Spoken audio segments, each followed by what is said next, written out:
understand what, Cenk, you're calling for then, because the world was called, some people are calling for a ceasefire, which also Israel is not gonna do, just like you easily say, Hamas isn't gonna take that, Israel's not gonna take that. They've just suffered the worst attack in their history, and so they're going to try to back 8 times over. So, but it's not about payback. It's about an objective in the war. Like it. It's not. It's about an objective in the war. What's the objective? The objective is to get rid of Hamas, the terrorists. Impossible. You know impossible. So then they just give up. So then Israel just deals with terrorists. No, it's not a matter of giving up, but like, it's an absurd goal. Like, is Hamas gonna raise their hand one day and go, okay, we give up? Really? How did we get rid of the Nazis? How did we just defeat the Nazis? Because those were a different time, Ben. So now we can no longer defeat evil forces. We couldn't defeat the Taliban. We couldn't defeat anybody in Iraq. We couldn't defeat the Sunni insurgency. We couldn't defeat the Vietnamese. Because in the old days, you defeated people by murdering everyone in their home. So people who say like, hey, how did we beat the Nazis? Yeah, we firebombed Dresden and killed 70% of the civilians. That includes 70% of the babies, the grandmothers, etc. And so in those days, you fought and you killed everyone until they were tired of dying. I don't want to go back to those days. Yeah, but those days, sadly, very sadly, are not over. That is how war works. You're just saying you're against war. And I agree, I'm against war as well. But that's how war works. Otherwise, what you're saying is that those are the old days. The new days are terrorists can do whatever they like. And then just with impunity, there'll be some payback for a few weeks, and then you get to stay in power. No, so first of all, if war works by us murdering their innocent civilians, I don't want any piece of it. Second of all, it doesn't mean that you can't do anything against a terrorist. We can actually do special forces. We did against ISIS, we did against Al-Qaeda. And by the way, all the bombing in Iraq killed hundreds of thousands of civilians, and it did not eradicate the Sunni insurgency or ISIS. When we used special forces and we got on the ground and we actually killed the bad guys instead of doing indiscriminate bombings, that actually did work. We did get Osama bin Laden. We did get the leader of ISIS, and that wound up. So if Israel goes in, and right now, by the way, the ground troops, as I said from day one, have been more effective. And a lot of people were against the ground troops. But I said, look, special forces is necessary. That's how you fight back against people who are trying to kill you. But if you say, hey, I'm just gonna bomb, like the reason why I say not one more bomb is because bombing doesn't work. And bombing Iraq created ISIS. It didn't end ISIS, it created ISIS. Yeah. So the more we bomb the Palestinians, the bigger Hamas is gonna get. In this day and age, the Viet Cong didn't raise their hand and say we give up. Neither did none of these groups say we give up.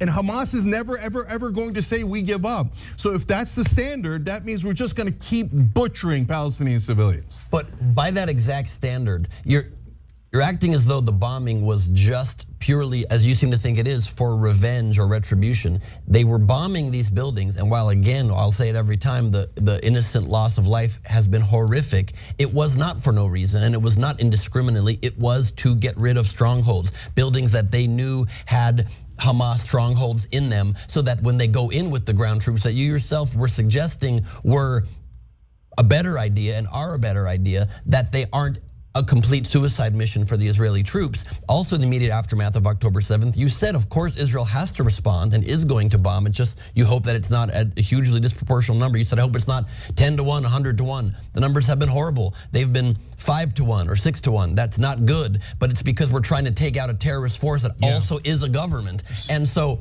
I do not buy the argument that there is ever gonna be a solution where you just say Hamas gets to win. And so I think a much smarter way to approach trying to get what you want. They don't get to win, Ben. They don't get to win. So look, at the end of the day, so look, 2 last things, and then you got more of the story to But tell a smarter part, what I'm saying, a way to do that is to not demonize people that are responding from this horrible terror attack, but instead say, great, thank you for a 4-hour every single day during war humanitarian pause and an extra humanitarian corridor. Actually turn the rhetoric towards something that is more inclusive and more positive, and say we are moving towards the right direction, not immediately on day one saying that's not real. Maybe it's a tiny bit real, but it's not real. No, it's a major significant change in the conditions on the ground. It's Israel going against what it believes its objectives need to be, to listen to the world community, to give opportunities for aid to come in. That's the big source of outcry from all of the groups saying civilians are being killed. So let the civilians out. So they're doing that. Extra humanitarian corridor. They're not letting anybody out. Okay, so a couple points I want to bring up. A few about what Cenk said, Cenk the Cenk from the Young Turks, the Young Turks, and from Ben Gleib. Going to Ben basically is saying is that the world the media has been pressuring Israel to do a ceasefire, to allow Hamas to sort of save face and to stop the bombings, stop the attack, stop the offensive. And Israel is saying, hell no, we're not going to do it. But they did acquiesce to a 4-hour ceasefire on a daily basis. Now, Cenk's over saying that's not enough, or, it's something, but maybe, who knows, it's just a little bit. These things happen incrementally. 4 hours is better than no hours. 4 hours is better than 3 hours, better than 2 hours.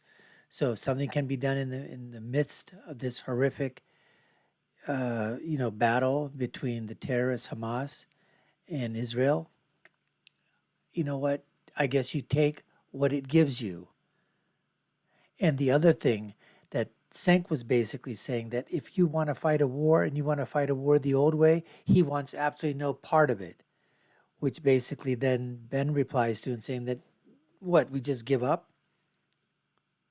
The difference here is that now with social media, you see everything. You see the bombs dropping. You see the destruction. You see the death tolls rise. You see, children dying, women. You see the whole thing unfolding. Before it was sort of being reported. It was that reporters' footage that would come. And a lot of times, it was basically censored. You didn't see all of it, or it first was, went through the DOD. I'm talking about the Vietnam War, the Korean War, all that stuff. And then finally, when it came to us, it was filtered down. And so or someone's writing about it. Well, you don't have a visceral reaction, an emotional reaction to words as you do to pictures, to sights, to sounds.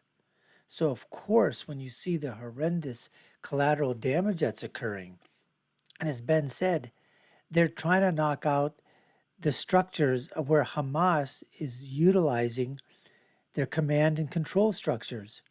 And they build them in places where the civilian population is. And so Israel tells them, get out. And, it's one of those things where they're damned if they do, they're damned if they don't.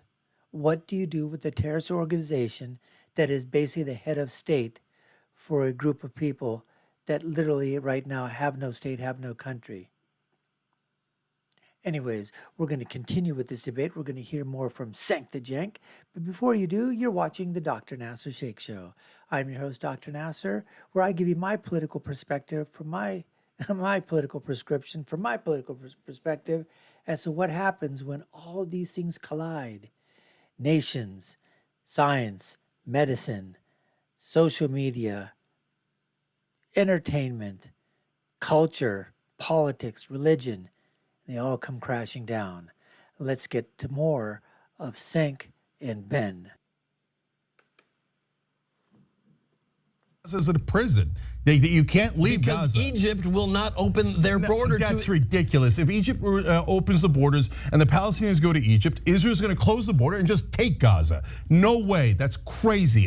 No way. It's entirely no how. up to Egypt to keep that border open or not. But certainly they're not going to open the border into their own country. No, Israel and Egypt have an alliance, and that's why. Ben, look, so we have massive disagreements. So when at one point they had about 8,000 civilians killed and 13 Hamas members killed. What?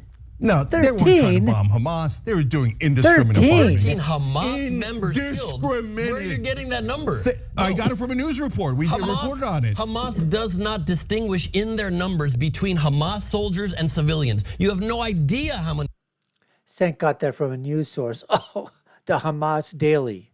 These Hamas soldiers were killed in that 10,000. Netanyahu at one point, and he's a grotesque liar, said, in an ABC report, well, 10,000 were killed, but 1,000 of those could have been Hamas. First of all, could have been. And if that's true, but you take Netanyahu's numbers, that's still awful. If you said to me, that guy, I've said this 100 times, hey, that guy killed your family members. There's no way that I don't want to kill that guy. I will be filled with rage. And you say there's 9 civilians around them, an aunt, an uncle, a grandma, a baby, etc. Would I bomb them and kill those 9 civilians to get the bad guy? Never. Never, because it is deeply immoral. I'm not going to do the same thing a terrorist would do. That's insanity. And Israel's saying, yeah, I don't care. I don't care about the ratio. I dropped the. Okay, I got to say something here. What if I framed in context that, for example, that terrorist, through your information sources, you found out was in charge of a plan that was going to have a huge terrorist attack somewhere in the world, let's say in the United States of America, Western Europe, whatever, and you had that information and you were trying to get a hold of this person before he was able to do that. And somehow through that information, you found out that he is now in a place, let's say a home, you don't know, maybe it's his family, wife, children, grandparents, mother, father, whatever that is, and there's 10, 15, 20 people in that compound or that house, and you only have a short time, and you know that if this guy gets away, you've been after him for a long time, and if he gets away, the probability of that terrorist attack goes up dramatically. But if you can kill him and get him here now, you have stopped it. What do? In Cenk's eyes, can't do it. Can't do it. It's immoral. Somebody's got to make a judgment. They're going to be judged on that decision. If that was me, I'd go ahead and take it, because that's exactly what happened. You've got to decide what is you've got to look at the equivalency of what is a moral good. This is my opinion. What is a moral good for the whole versus the few? There is always going to be collateral damage. If there's no other way out, what are you going to do and what decision are you going to make? Would you allow the terrorist activity, the terror attack to occur when you knew you could have stopped it? Or would you allow that person and say, you know what, we can't do anything because judgment call, someone's got to make the tough decision to make it. Let's continue. Bombs, I dropped the bombs, the buildings collapsed, the babies' heads are crushed. But they are not saying Yay! Defense. That is a lie. That's not defense, that's offense. But they are not saying that. They are taking far more measures than any country that I know of to make sure the civilians leave the area. They take the least amount of measures. They make phone calls directly. Country. They drop leaflets out of the sky. They make multiple statements on social media and on television. They pause. They said 24 hours to escape. UN said it's impossible. Escape to what? Escape to what? It's an open-air prison. To the south. And then Egypt can open that border if they like. They bombed it a little bit to get rid of also Hamas targets. It's not the main area that the main bombing is happening. And so that is the reality of war. You're still not ever suggesting concretely how you suggest that Israel lives in peace and possibly gets peace. Can I answer, please? Sure. It's so easy. Yeah. Okay, special forces to take out the Hamas guys who attacked. No problem, I've said it from day one. Try to release the hostages, do negotiation, do power, do all the things that you do. Then, this is super important, end the goddamn occupation. There isn't an occupation in Gaza. I'll say it till the day I'm done. Don't be insane, Ben. There is a security and blockade of supplies. There is not an occupation. They voluntarily ended it. What do you think of this guy? To the right of Cenk, there's another gentleman over there, and he's just listening right now and hoping and just saying, when is this episode going to end? Because he just doesn't want any part of it at all, no part of Ben and Cenk at all. So he is completely off to the side. In 2005 and removed forcibly their own Israeli citizens. How are you going to ask people to end an occupation that ended in 2005? And at least let's use words accurately, because I've seen too many times on this network people saying genocide when it is not one. People saying occupation when it is not one. There is an occupation in the West Bank. I admit it, because that's the definition and the words. But when the occupation ends, you say end the occupation. What are you asking for them to end it again? Should they go back in and then end it again? Is that the request? Ben, okay, if I come to your house and say, look, I'm not occupying your house, but I can cut the water and power anytime, and I could starve you, and I could make sure you don't even get any water, and if you disagree with me on anything, I could drop a bomb on your head. It's called a blockade. It's called a blockade. I'm not occupying. It's called a blockade. I can just murder you anytime I like, but I'm not occupying. But it's not the word. Okay, it's called a blockade. Let's call it a prison. So Israel should stop imprisoning Palestinians in Gaza. And you know the big difference, though, is that when you have prisons, the the people that run the prisons don't offer freedom to all of the people 6 different times, and they reject it when they get 85 to 97% of their requests. I've seen you shake off in interviews your head about saying they've been offered peace. You go like this, you go, no, no, no. But they have been offered peace many times. So shouldn't they accept that? What is your plan? Why aren't you telling Hamas right now, release the goddamn hostages, accept peace, make a peace agreement, put on paper, put your money where your mouth is, and offer a solution. Don't just keep demonizing Israel and not offering a way to solve the goddamn problem, because that goes on forever. So 2 things. Wow, wow, wow. Ben Gleib goes literally ballistic, Dylan, Cenk, hey, every time we talk about the peace offers and before, you just brush that off. Nothing going on. Doesn't really matter. They really didn't offer peace, and Ben just basically hammers him. Let's see if Cenk responds. Things about that, Ben. Number one, mission accomplished. Hamas, do a ceasefire, never attack Israel, recognize their right to exist, release the hostages. Obviously, check, obviously. and check. And by the way, here, no, hold on. I'll make it even more like concrete. Hamas, stop being goddamn idiots. You're destroying the Palestinian cause as well as being immoral. Will you kill those innocent Israeli civilians? Now 10 times as many Palestinians have been killed. Are you happy? Was that mission accomplished? It is profoundly stupid. And it's easy for Hamas leaders to do that as they sit comfortably in Qatar and they condemn their own civilians to death. Ben, being against a terrorist is obvious, okay? But having a plan to defeat them is much harder. I think that's something that Ben wanted right from the beginning. Right from the beginning is what he wanted basically Cenk to do. Just go ahead and go after Hamas and tell them that they are the ones that need to stop. They're the ones that have to give back the prisoners. They're the ones that have to lay down their arms. They have to be the ones that ask for peace. They have to be the ones that take the charter, the words out of their charter, that the destruction of Israel is necessary. They're the ones that have to start with everything. And so Cenk the Cenk, he says, okay, I'll do that. And I'll go even one step further. And he starts talking against, it tells Hamas leadership, what the hell are you doing? So if that's sort of what Ben, now, of course, you know what, Hamas, what the hell, they think they're going to listen to Cenk the Cenk? Nobody else listens to Cenk the Cenk. But at least I think Ben got his point across. Cenk the Cenk acquiesce a little bit. And anyways, a lot of people ask, and they say, Dr. Shaikh, his name is Cenk. I know that.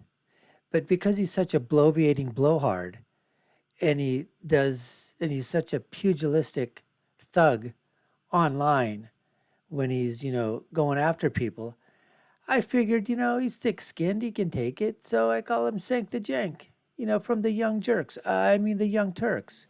I love these guys. Anyways, folks, we appreciate you taking the time to watch. You've been watching the Dr. Nasir Shaikh Show. I've been your host. My name is Dr. Nasir. If you haven't done so already and you love our content, subscribe to the channel. We'd love for you to do it. You know what to do. Like, share, and follow us. Check out our other video links above and below. My final thought, as always, when you're right, you're right. And when you're left, you're wrong.